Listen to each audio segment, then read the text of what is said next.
So I got myself a little holiday gift.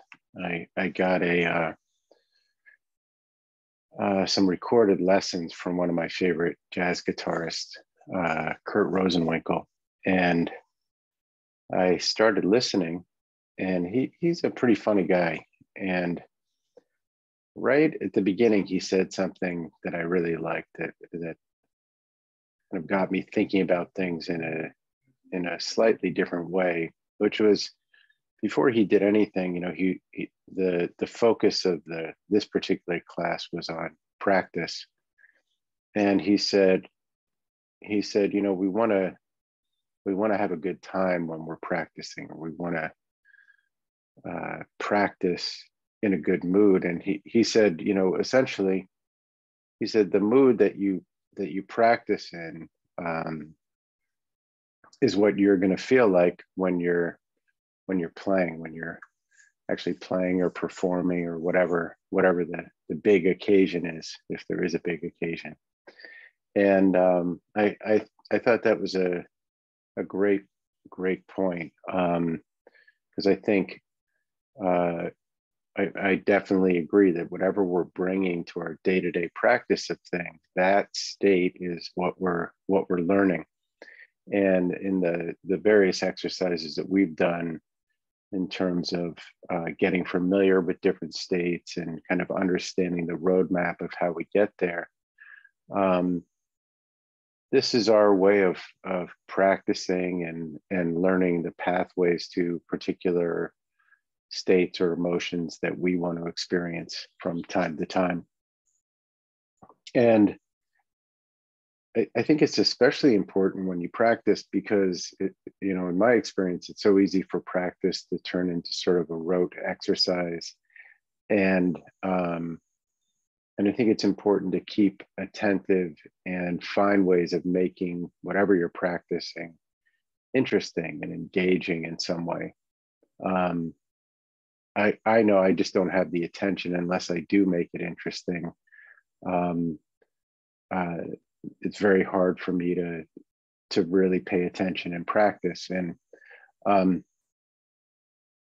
number of years ago, I was practicing Aikido with a buddy of mine, this guy, Eric.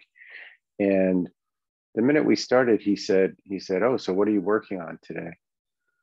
And I thought that was a really interesting question as well, to have a particular focus for that day or that period of time, something that you're going for.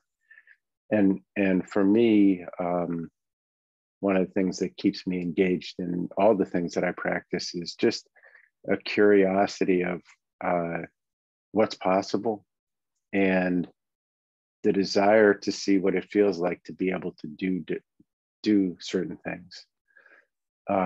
Whether it's executing something in Aikido or in guitar or dance, it's just a wonderful thing to see. Like, am I able to achieve that next thing that I'm finding interesting for whatever reason?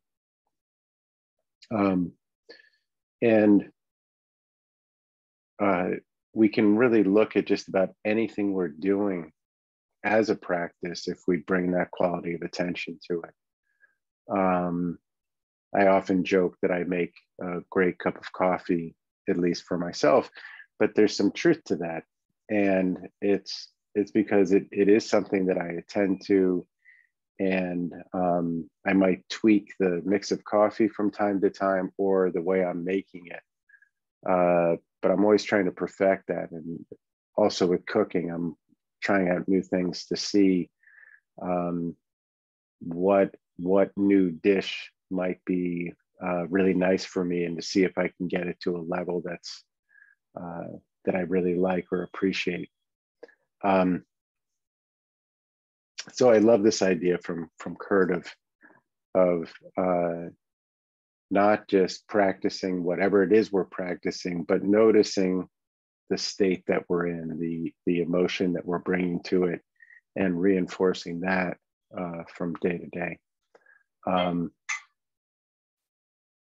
And sometimes just noticing that maybe the state that you're in could be frustration or in knowing when to back off a little bit and perhaps try a different approach, or take a little break and then bring some fresh energy or insight to it.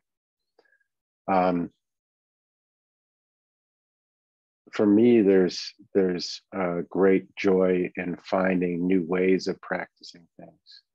I think that's something that's really fueled me over the years, and especially when I was whenever I'm teaching guitar, it's like I'm always curious what's a new exercise to get at a particular understanding or a new distinction, for myself and for my students. One of my favorite teachers, this guy, Larry Goldfarb, who's a fantastic Feldenkrais teacher, he has this amazing ability of answering questions from his students. And he had a very interesting way of doing it, which was when somebody would ask a question, he would ask himself, what is the distinction that they're missing that would then move them to ask this question?